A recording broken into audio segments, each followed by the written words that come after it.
Hello అమృత, నేను Vijayawada bus స్టాండ్లో ఉన్నాను. నువ్వెక్కడున్నావు?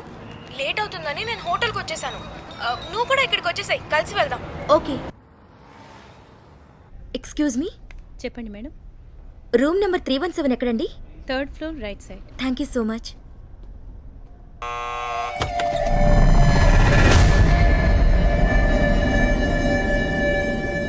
I'm so sorry.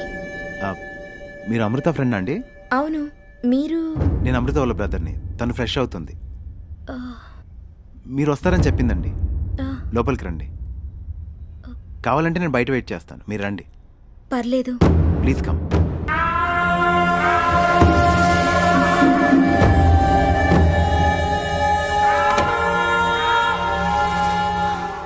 అమృత మీ గురించి రోజు చెప్తుంటుందండి. మీకు మ్యారేజ్ ఫిక్స్ అయిందంట కదా? అవునండి. Anyhow congrats. Thank you. ఏమైనా తీసుకుంటారండి? Cool drink, juice? వద్దండి. అయ్యో పర్లేదు, చెప్పండి.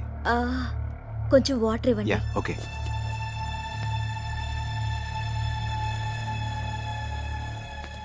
తీసుకోండి. Thank you. అమ్మ నాన్న బాగున్నారా అండి? బాగున్నారు.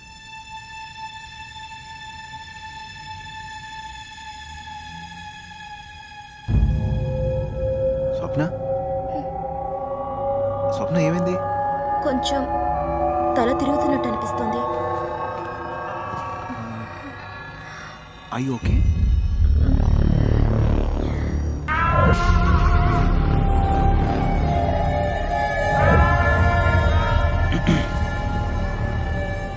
స్వప్న, are you okay? What, are you okay? నేను అమృతని.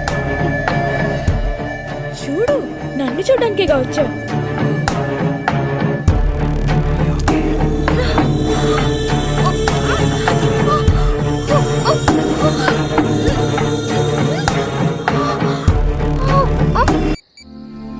మీరు ప్రయత్నిస్తున్న మొబైల్ నంబర్ ప్రస్తుతం స్విచ్ ఆఫ్ చేసి ఉంది.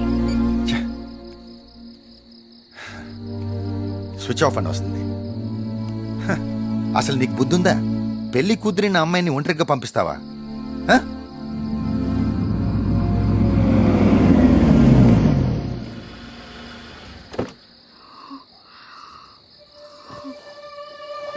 అమ్మాయి, ఏమైంది బాబు?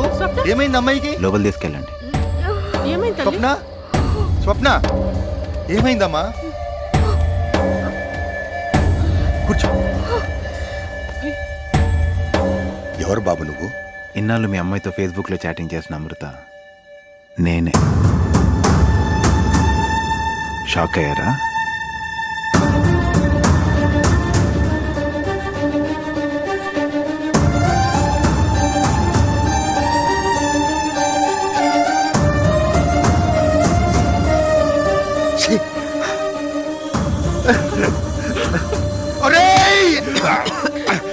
Cool cool cool cool cool cool cool cool. ఈ విషయం మీకు నాకు తప్ప ఇంకెవ్వరికీ తెలీదు. కానీ ఈ విషయం బయట పెడితే ఏం జరుగుతుందో తెలుసా మీకు? రేయ్, ఆడపిల్ల జీవితంతో ఆడుకోవడం సరదా అనుకుంటున్నారా? అంత పెద్ద పాపాన్ని ఇంత చిన్న ఆవేశంతో చంపేద్దాం అనుకున్నారా? పాపము రావణాసురుడి తల లాంటిది. ఒకటి పోతే ఇంకోటి పుడుతూనే ఉంటుంది. ఇలా ఒక్క షేర్ బటన్ నొక్కానంటే ఇది అందరికీ వెళ్ళిపోతుంది. నీ కూతురు జీవితం నాశనం అయిపోతుంది. బాబు, దాని పెళ్లి కుదిరింది. దాని జీవితంతో ఆడుకో. మమ్మల్ని ఇంతటితో వదిలేస్తా. కాకపోతే నాది ఒక కండిషన్. నీ కూతురు పెళ్లి కోసం దాచుంచిన 2 కోట్లు నాకిచ్చేయి. తర్వాత మీకు నాకు ఎటువంటి సంబంధం ఉండదు.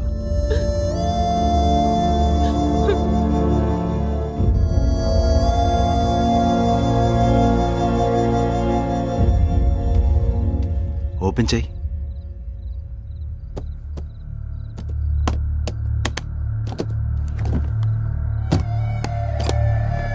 నా 60 ఏళ్ల కష్టాన్ని 6 నిమిషంలో దోచుకున్నావు. నాకు డబ్బు ముఖ్యం కాదురా. నా కూతురి జీవితాన్ని నాశనం చేశావు. తన ఉసురు మాత్రం నీకు తగలకుండా పోదు. వస్తా. దుర్మార్గుడా, నాశనం అయిపోతావురా. ఇంతకింత అనుభవిస్తావు. ఏంటంటే అరుస్తున్నారు? ఏంటి అంకుల్, పబ్లిసిటీ వద్దనుకున్నాం కదా? ఈవిడే అందరికీ అరిచి ఊరంతా చెప్పేలా ఉన్నారు. శాంత,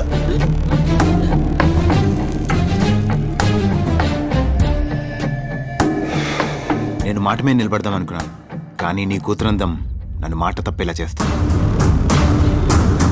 ఎల్లుండి నా బర్త్డే, మీ కూతుర్ని రెడీ చేసి ఉంచండి. కాదు కూడదు అని ఏమైనా అర్చారనుకో, ఈ షో మొత్తం ప్రపంచం చూస్తుంది.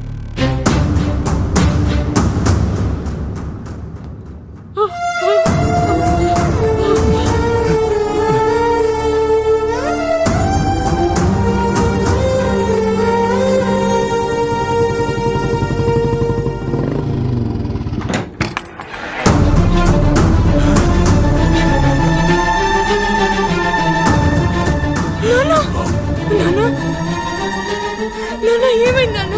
నాన్న లేనన్న.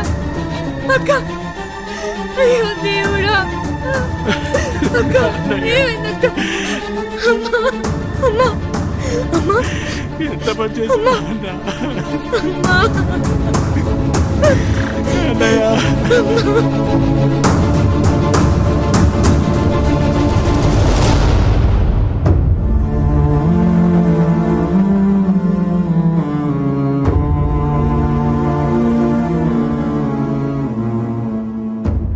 ఒక్కసారిగా మా కుటుంబం కుప్పకూలిపోయింది.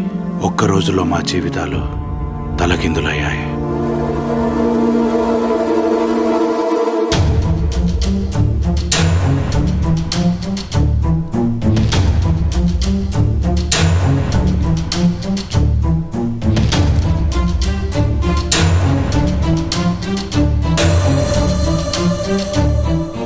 ఏం జరిగిందో తెలిసింది, ఇప్పుడు తెలియలేదు.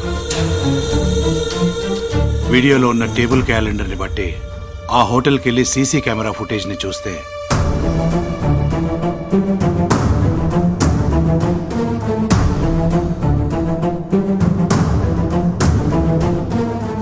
ఇంత ఘోరం చేసిన వాడు కనిపించాడు.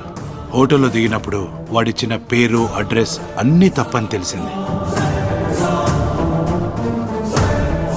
స్వప్న ఫోన్లో అమృత అని ఫీడ్ చేసిన నంబర్కి ఎన్నిసార్లు ఫోన్ చేసినా స్విచ్ ఆఫ్ అని, అవుట్ ఆఫ్ సర్వీస్ అని వచ్చింది.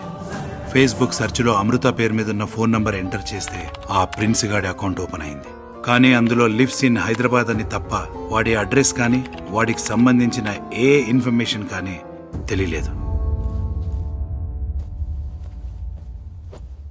అమ్మా, నీ టికెట్ కన్ఫర్మ్ అయింది. ఎల్లుండి మార్నింగ్ ఫ్లైట్. అవసరం లేదు బాబాయ్, నేను యుఎస్ వెళ్ళట్లేదు. అక్కలాగా మరో అమ్మాయి బలి కాకూడదు బాబాయ్. వాడిని చంపేద్దాం. చంపేద్దాం. అలా వాడి కోసం వెతికే ప్రాసెస్లో ఒకరోజు ఈ అపార్ట్మెంట్ దగ్గర ఎంక్వైరీ చేస్తూ హారిక నిన్ను చూసింది. ఆ ప్రిన్స్ గాడి ఫేస్బుక్లో వాడితో నువ్వున్న ఫోటో గుర్తొచ్చింది హారికకి. నీ ద్వారానైనా వాడి ఆచూకీ తెలుసుకోవాలని కావాలని ఈ అపార్ట్మెంట్స్లో దిగాం. కానీ వాడి ఫ్రెండ్వి కాబట్టి నువ్వు కూడా అలాంటి వాడివేనని మొదట్లో అపార్థం చేసుకుంది హారిక. కానీ తర్వాత నీ గురించి తెలుసుకుంది. ఇంతలో అనుకోకుండా అనాథాశ్రమంలో ఆ ప్రిన్స్ గాడు కనిపించాడు. వాడితో ఫ్రెండ్షిప్ చేసింది, వాడిని ఇంటికి కాఫీకి పిలిచింది మర్యాద చేయడానికి కాదు, మర్డర్ చేయడానికి.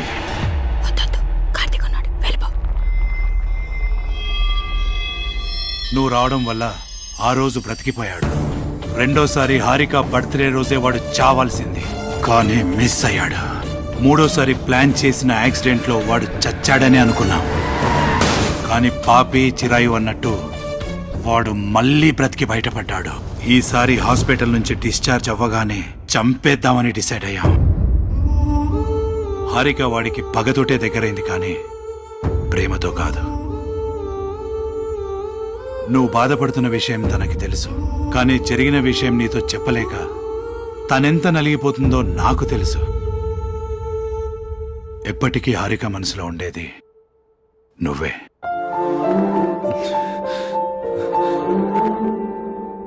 ఇప్పుడు హారిక ఎక్కడుంది? డాక్టర్ ఏమన్నారు? 2 daysలో డిశ్చార్జ్ అయిపోవచ్చు అన్నారు. 2 డేసా? నా వల్ల కాదు ఇక్కడ ఉండడం. అదేంటి? ఎందుకు? నేను ఇక్కడ ఉండలేకపోతున్నాను. నేను వెళ్ళిపోతాను అర్జెంటుగా. అది కాదు. ఇంకేం చెప్పు హారిక. No no. నేను ఇక్కడ ఉండలేను. Let's go.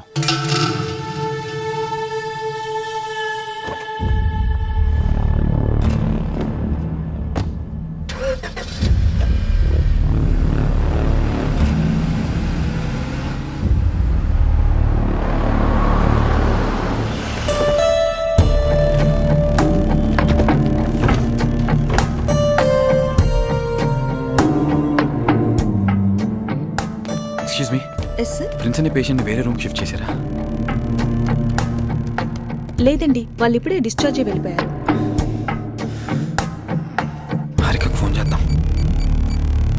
Sorry, the number you are calling is currently switched off. Please call again. ఏమైంది? స్విచ్ ఆఫ్ వస్తుంది.